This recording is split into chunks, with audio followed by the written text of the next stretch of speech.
नमस्कार. संवाद live TV मध्ये आपले स्वागत. आपल्या भागातील अचूक आणि परिपूर्ण बातम्यांसाठी आपल्या संवाद लाईव्ह टीव्ही आता आपण SCC केबल नेटवर्कवर चॅनल क्रमांक 23 वरही पाहू शकता. बातमीपत्राच्या सुरुवातीला पाहूयात हेडलाईन्स. पोलिसांच्या मारहाणीमुळेच गिरवलेंचा मृत्यू. पत्नी निर्मला यांचा कोतवाली पोलीस ठाण्यात तक्रार अर्ज. कठुआ बलात्कार प्रकरणी आरोपींना कडक शिक्षा करा, शिरूर शहर काँग्रेसची मागणी. ॲडव्होकेट विक्रम पाटील यांची सुवर्ण कामगिरी. कर्नाटकात झालेल्या ॲथलेटिक्स स्पर्धेत पटकावलं गोल्ड मेडल. वाडेगव्हाण बनतंय पाणीदार. गावकऱ्यांच्या श्रमदानातून दुष्काळाशी दोन हात. आता सविस्तर बातम्या. केडगाव दुहेरी हत्याकांडानंतर पोलीस अधीक्षक कार्यालय तोडफोड प्रकरणातील आरोपी नगरसेवक कैलास गिरवले यांचा सोमवारी रात्री पुण्यात मृत्यू झालाय. गिरवले यांच्या मृत्यू प्रकरणी पोलिसांविरुद्ध गुन्हा दाखल करावा या मागणीसाठी नातेवाईकांनी कोतवाली पोलीस ठाण्यात ठिय्या मांडला. गिरवले यांचा मृत्यू पोलिसांच्या मारहाणीमुळेच झाला असून पोलिसांवर गुन्हा दाखल करावा अशी मागणी कैलास गिरवले यांच्या पत्नी निर्मला यांनी केलाय. कोतवाली पोलीस ठाण्यात फिर्याद देण्यासाठी निर्मला यांनी केलेला तक्रार अर्ज पोलिसांनी स्वीकारला असून गिरवले यांच्या मृत्यूचा तपास CID कडे देण्यात येणार असल्याचं पोलिसांनी सांगितलंय. पोलिसांकडून ही हमी मिळाल्यानंतर गिरवले यांच्यावर अंत्यसंस्कार करण्याची तयारी त्यांच्या नातेवाईकांनी दर्शवली आहे. दरम्यान कैलास गिरवले यांचं पार्थिव घेऊन रुग्णवाहिका नगरमध्ये दाखल झाली आहे. रुग्णवाहिका गिरवले यांच्या घरासमोर येताच त्यांच्या घरासमोर मोठा जमाव जमला. फुलांनी सजवलेली शववाहिका सज्ज ठेवण्यात आली होती. अवघ्या अर्ध्या तासातच गिरवले यांचं पार्थिव अमरधाम येथे अंत्यविधीसाठी नेण्यात आलं. यावेळी मोठ्या प्रमाणावर नगरमधील जनसमुदाय उपस्थित होता. केडगाव दुहेरी हत्याकांडानंतर पोलीस अधीक्षक कार्यालय तोडफोड प्रकरणातील आरोपी नगरसेवक कैलास गिरवले यांचा काल रात्री पुण्यात मृत्यू झाला. गिरवले यांच्या मृत्यू प्रकरणी पोलिसांविरोधात गुन्हा दाखल करावा या मागणीसाठी नातेवाईकांनी कोतवाली पोलीस ठाण्यात ठिय्या दिला होता.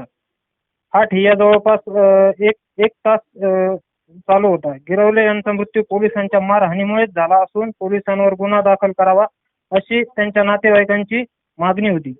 पत्नी निर्मला याही त्या ठिकाणी उपस्थित होत्या. कोतवाली पोलीस ठाण्यात फिर्याद देण्यासाठी निर्मला यांनी केलेली तक्रार अर्ज पोलिसांनी स्वीकारला असून गुन्हा दाखल करण्यात आलेला नाही. गिरवले यांच्या मृत्यूचा तपास CID कडे देण्यात येणार असल्याचे पोलिसांनी यावेळी सांगितले. दरम्यान गिरवले यांच्या मृत्यूनंतर शहरातील परिस्थिती तणावपूर्ण बनली होती. यामुळे त्यांच्या घराभोवती पोलिसांचा चोख बंदोबस्त होता. अंत्यसंस्कार न करण्याची भूमिका त्यांच्या नातेवाईकांनी घेतली होती. आता CID कडे तपास सोपविला. त्यानंतर त्यांनी अंत्यसंस्कार करण्यास त्यांचे पार्थिव अमरधामकडे नेण्यात आले होते. यावेळी मोठा जनसमुदाय हजर होता. आता वळत पुढच्या बातमीकडे. काश्मीरमधील कठुआ बलात्कार प्रकरणातील आरोपींना कडक शासन व्हावं यासाठी देश पेटून उठलाय. शिरूर शहरातही या नराधमांना फाशीची शिक्षा व्हावी यासाठी शहर काँग्रेसकडून तहसीलदारांना निवेदन देण्यात आलं. बलात्काराच्या या पाशवी कृत्याचा यावेळी काँग्रेसकडून निषेधही नोंदवण्यात आलाय. ह्या नराधमांना माझं सांगणं आहे, स्वतःला देशाचे हिंदू समजताना लाजा वाटत नाहीये की बाबा या छोट्याशा 8 वर्षाच्या मुलीवर अन्याय करताना ती कुणाची तरी बहीणच होती, जशी तुमची बहीण आहे तशीच ती कुणाची तरी मुलगी होती. जशा तुमच्या घरात मुली जन्मतात, तुम्ही अन्याय करताना तुम्हाला लाजा वाटत नाही आहेत. ह्या 8 वर्षाच्या मुलीची चूक तरी काय की तिने 8 दिवस हा अन्याय सहन केला, ही तिची चूक आहे का? ह्याला न्याय मिळाला पाहिजे आणि त्या नराधमाला फाशी ही झालीच पाहिजे.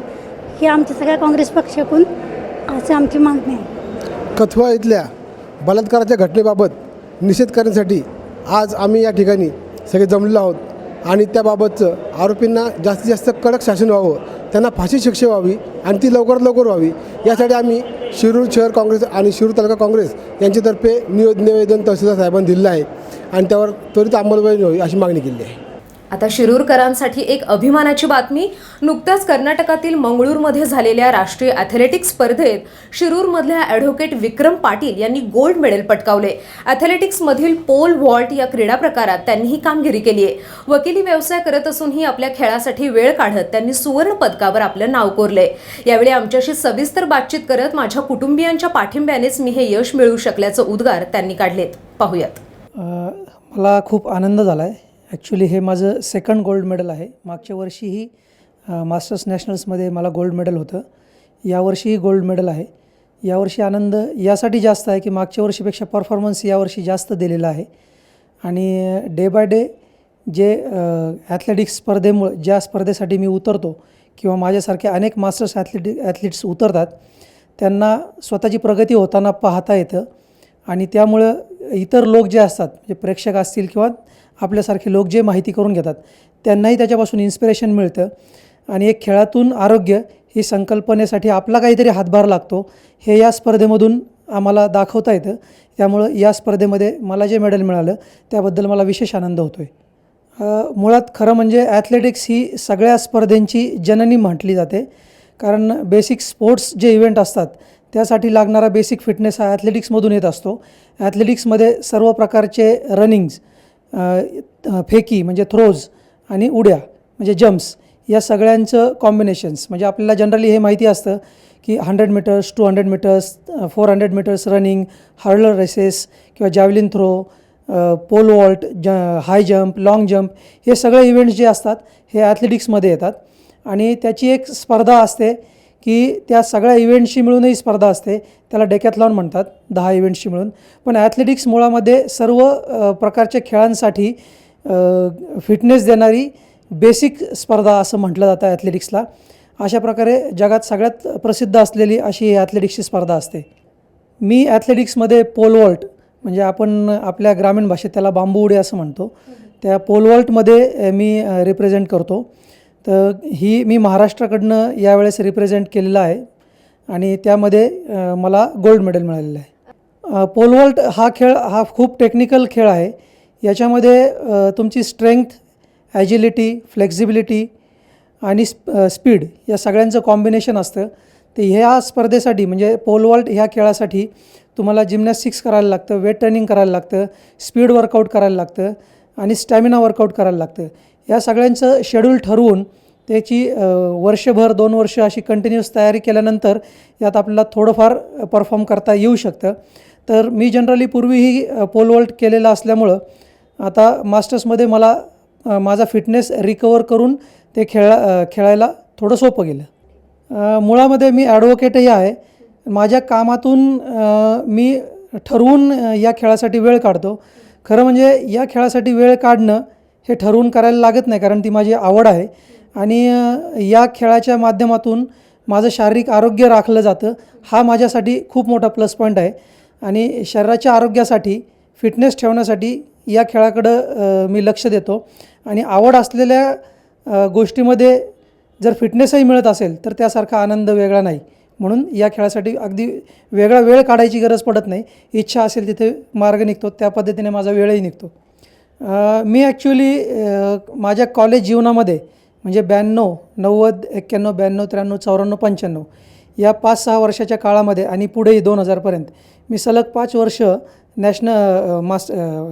या ॲथलेटिक्समध्ये पोल वॉल्टमध्ये स्टेट चॅम्पियन होतो. जवळजवळ माझ्या 8 ते 10 नॅशनल्स मी खेळलेलो आहे. 1997 साली मी पुणा युनिव्हर्सिटीचा इंटर युनिव्हर्सिटीसाठी पुणा युनिव्हर्सिटीचा मी कॅप्टनही होतो. त्यानंतर कामाच्या निमित्ताने आणि या वकिलीच्या वगैरे निमित्ताने या खेळाकडे लक्ष द्यायला मला वेळ मिळाला नाही.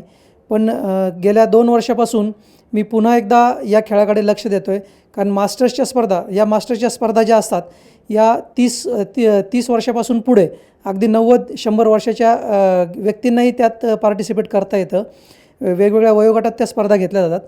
या स्पर्धेंची माहिती मला मिळाल्यानंतर मी त्या स्पर्धेसाठी तयारी करू लागलो आणि गेल्या 2 वर्षापासून मग मी आता नॅशनल्स जिंकतो आहे.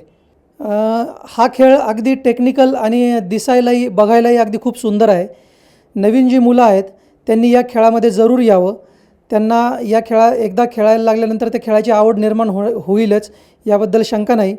आता सुदैवाने आपल्या शिरूरसारख्या शहरामध्ये पोल वॉल्ट खेळणारे माझ्यासारखे मी तर आहेच माझ्यासारखे अनेकही काही लोक आहेत. तर उदाहरण द्यायचं झालं तर आपल्या शहराचे माजी नगराध्यक्ष जे रवींद्र ढोबळे आहेत ते सुद्धा पोल वॉल्टमधले नॅशनल प्लेयर आहेत. त्यासारखे अनेक काही लोक आहेत की ज्यांना पोल वॉल्ट माहिती आहे. रादर ज्यावेळेस कॉलेजला मी खेळत होतो त्यावेळेस शिरूर म्हणजे पोल वॉल्टसाठी प्रसिद्ध होतं कारण प्रत्येक कॉलेजिएट इंटर कॉलेजिएटमध्ये शिरूर म्हटलं की पोल वॉल्ट असं समीकरण झालेलं होतं. या काळे सर जे सिटी बोरा कॉलेजचे काळे सर असतील किंवा निकम सर असतील यांनी या खेळाला खूप प्रोत्साहन दिलेलं आहे. आणि आजही सिटी बोरा कॉलेजमध्ये पोलवॉल्टच्या अत्याधुनिक सुविधा आपण उपलब्ध करून मी आणि कॉलेजने मिळून उपलब्ध करून दिलेल्या आहेत. तर ज्या विद्यार्थ्यांना किंवा ज्या तरुणांना या खेळाबद्दल थोडी खेळण्याची इच्छा आहे तर त्यांनी जरूर कॉलेजच्या ग्राउंडवर यावं. आम्ही त्यांना सर्व प्रकारची मदत करून हा खेळ शिकवू असं मी कॉलेज सिटी बोरा कॉलेजतर्फेही आणि आम्ही जे खेळाडू आहोत पोलवॉल्टचे त्यांच्यातर्फेही आश्वासन देतो. आता पाहूयात पुढची बातमी. महाराष्ट्र राज्यात गेल्या अनेक वर्षांपासून दुष्काळाचं भीषण सावट आहे. मात्र याबाबत आपण केवळ बोलतच होतो, कृती काहीच नव्हती. आता मात्र या दुष्काळाशी खंबीरपणे 2 हात करण्यासाठी पाणी फाउंडेशननं पुढाकार घेतला आणि गावातला दुष्काळ कुठच्या कुठं निघून गेला. शिरूर तालुक्यातील वाडेगव्हाण इथंही सध्या पाण्यासाठी श्रमदान सुरू आहे. उन्हाळ्याच्या सुट्ट्या असूनही शालेय विद्यार्थी अगदी उत्साहाने काम करत आहेत. पाहूयात वाडेगव्हाणच्या श्रमदानाचा आमचे प्रतिनिधी सुरेश कर्डिले यांनी घेतलेला हा आढावा.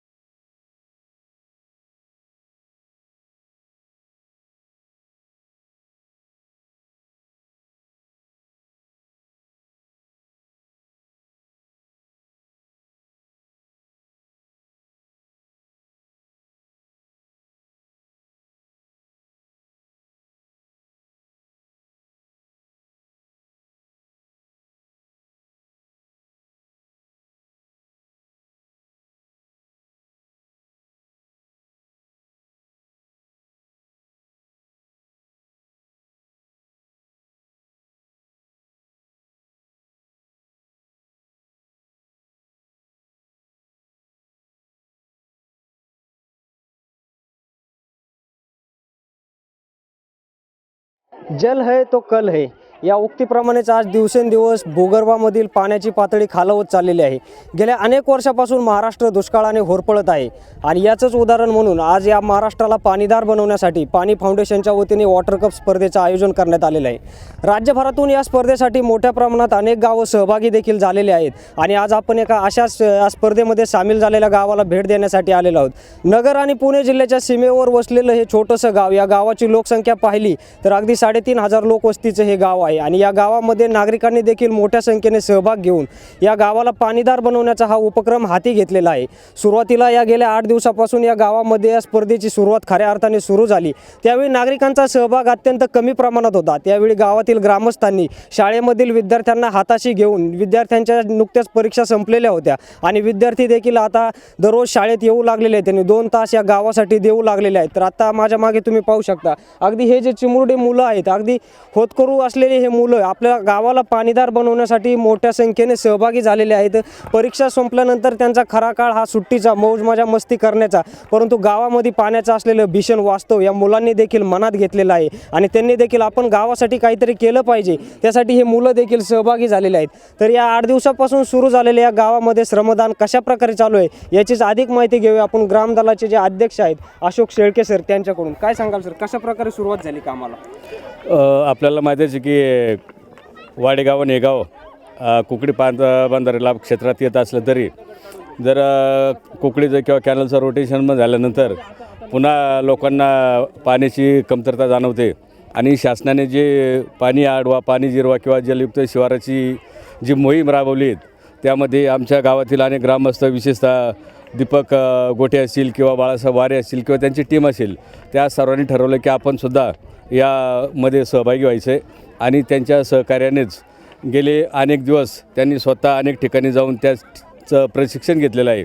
गावामध्ये सुद्धा अनेक वेळा जनजागृती करण्यासाठी ग्रामसभा घेतलेल्या आहेत आणि त्यावेळेस त्यांनी लोकांना पाण्याचं महत्त्व पटवून दिलेलं आहे आणि म्हणून आजपासून त्यांनी ठरवलं की आपण सुरुवात करूया आणि नंतर मोठ्या प्रमाणावर याचं रूप आपण संपूर्ण गावातील ग्रामस्थांना एकत्र करून श्रमदानाने गेले जेवढे दिवस शक्य होईल तेवढे दिवस ही योजना राबवूया. तर या पाणी फाउंडेशन अंतर्गत चालू असलेल्या स्पर्धेचे निकष काय आहे, स्पर्धा कशा स्वरूपाची आहे, या स्पर्धेअंतर्गत वाडेगावांमध्ये कशा प्रकारे कामाची पूर्तता झालेली आहे, अद्याप किती कामांची पूर्तता बाकी आहे याची सविस्तर माहिती घेणार आहोत आपण पाणी फाउंडेशनचे या गावचे प्रमुख आहेत त्यांच्याकडून. तर काय सांगाल सर, कशा प्रकारे आता काम पूर्ण होत आहे? हां, आमच्या पाणी फाउंडेशन टीमचे सदस्य जलमित्र, मी स्वतः, आमच्या मॅडम त्याचबरोबर राजेंद्र गुंजाळ, दीपक खंदारे, बाळासाहेब वारे, या शरद घनवट, आम्ही सर्वांनी प्रशिक्षण घेतल्यानंतर पाणी फाउंडेशनचं महत्त्व आपल्या वाडी वस्तीवर, गाव शिवारात सर्वांना समजावून सांगितलं आणि प्रत्यक्ष कामाला सुरुवात केली.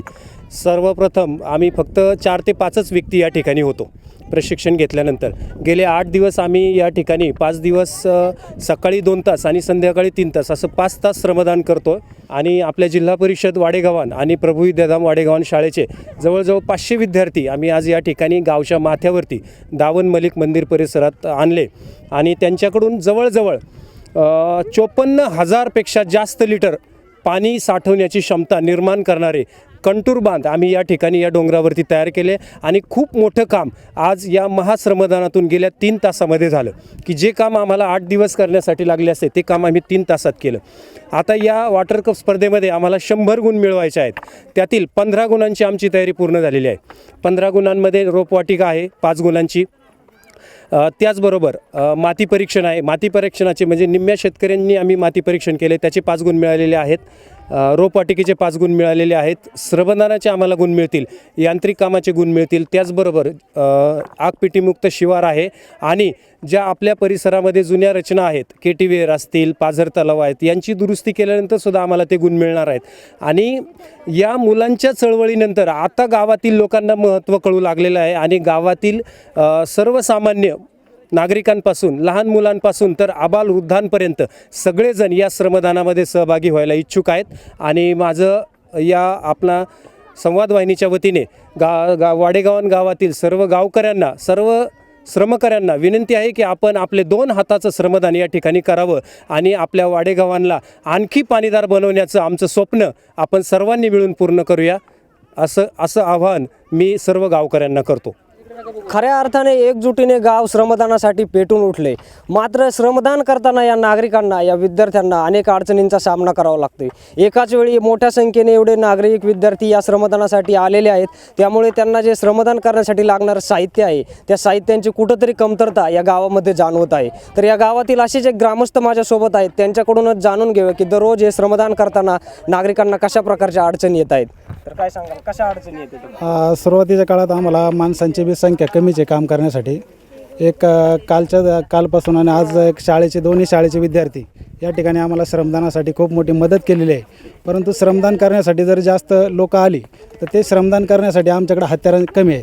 टिकाऊ खोरे, फावडे याच्याकरता आम्हाला काही दानशूर व्यक्तींनी आतापर्यंत टिकाऊ खोरे देणगे म्हणून दिलेले आहे. तर माझी एक वाडेगावान ग्रामस्थ या नात्याने सगळ्यांना विनंती आहे की आपण बी या कामासाठी थोडा छोटासा हातभार लावा. कोणी गमेलं खोरं टिकाऊची जर देणगी दिली तर त्या माध्यमातून आपल्या सर्व श्रमदानासाठी येणाऱ्या कामगारांना आपल्याला कुठंतरी हत्यार उपलब्ध होतील. तर मी विद्यार्थ्यांना परीक्षा संपली तरीसुद्धा मी या ठिकाणी त्यांना बोलवलं आणि या ठिकाणी आम्ही सर्व विद्यार्थ्यांनी आणि शिक्षकांनी आणि माझे गावातले काही चांगले सहकारी जे आहेत, अशोकराव शेळके हे आमच्या गावातले फाउंडेशनचे एक प्रमुख आहेत आणि त्यांनी ही कल्पना सुचवली आणि या ठिकाणी आम्ही सर्व विद्यार्थ्यांनी एक मिळून आणि हे चांगलं काम केलेलं आहे. आम्ही गेले 8 दिवसापासून इथे कंट्रोल बाइंडिंगचं काम करत आहोत. हायड्रोमार्करच्या साहाय्याने आम्ही जमिनीचा उतार मोजत आहोत. अशी आम्ही विविध कामे इथे करत आहोत. सकाळी 7 वाजल्यापासून ते 11 वाजेपर्यंत आम्ही इथं काम करत आहोत. तर संध्याकाळी 4 वाजे ते 7 वाजेपर्यंत आम्ही इथं काम करत आहोत. पाण्याअभावी सगळी माळरानं जळू लागलेली आहे, सगळी झाडे सुकू लागलेली आहे. नागरिकांनी आमच्यासोबत महाश्रमदान करण्यात सहभागी व्हावं असं मला वाटतं. पाण्याचं महत्त्व आज नागरिकांना कळत नाही, पण आपण जर पाणी वाचवलं नाही तर डिझेल पेट्रोलसारखीच अवस्था पाण्याची होईल आणि पाण्याची कमतरता निर्माण होईल. पारनेर तालुक्यातील हे वाडेगावान गाव, ह्या गावामध्ये पाण्याची जरी टंचाई नसली तरी पाणी ह्या गावामध्ये जरी असलं तरी हे जे पाणी आहे ते ह्या गावकऱ्यांना कळलं आहे की हे पाणी आपलं नसून आपण कोणावर तरी अवलंबून आहोत. मग आपल्याला जर स्वावलंबी व्हायचं असेल तर आपल्याला या स्पर्धेत भाग घेऊन आपल्या गावामध्ये जर जलसंधारणाची जर कामं जर झाली तर आपलं गाव स्वावलंबी होऊ शकतं. ही जाणीव या ठिकाणी असणाऱ्या गावकऱ्यांना जे काही अधिकारी आहेत, दीपक खंदारे सर असतील, दीपक गोटे सर असतील, यांना ही जाणीव झाली आणि त्यांनी वॉटर कप स्पर्धेमध्ये भाग घेतला.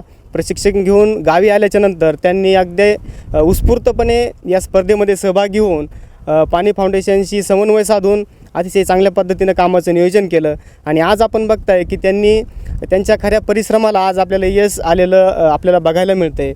की आपण बघत आहात की आज बरेच जे काही विद्यार्थी होते, चिमुकले होते, आजपर्यंत आपण जलसंधारण म्हटलं की नुसतं शासन आणि शासनाच्या योजना इथपर्यंतच आपण विचार करायचो.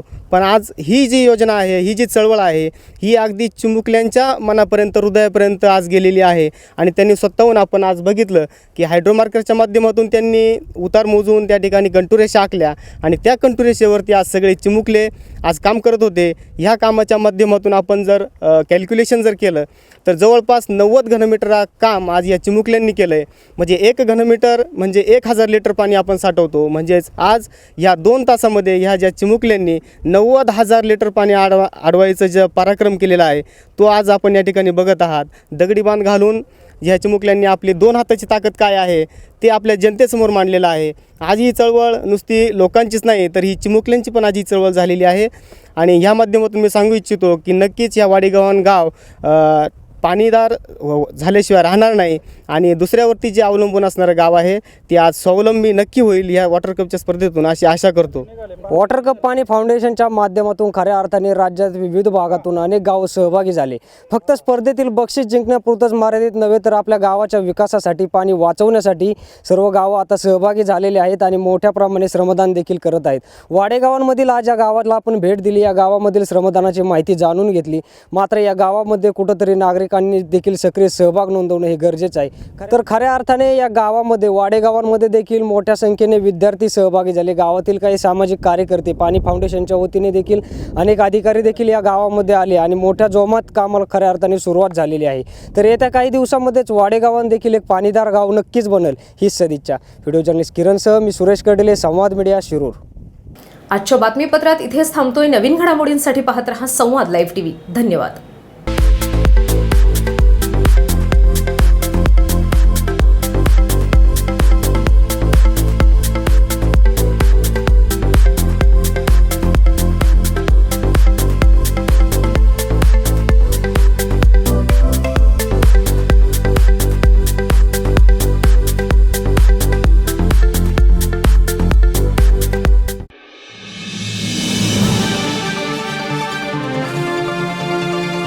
संवाद लाईव्ह टीव्ही, आपला विश्वास, आपलं चॅनल.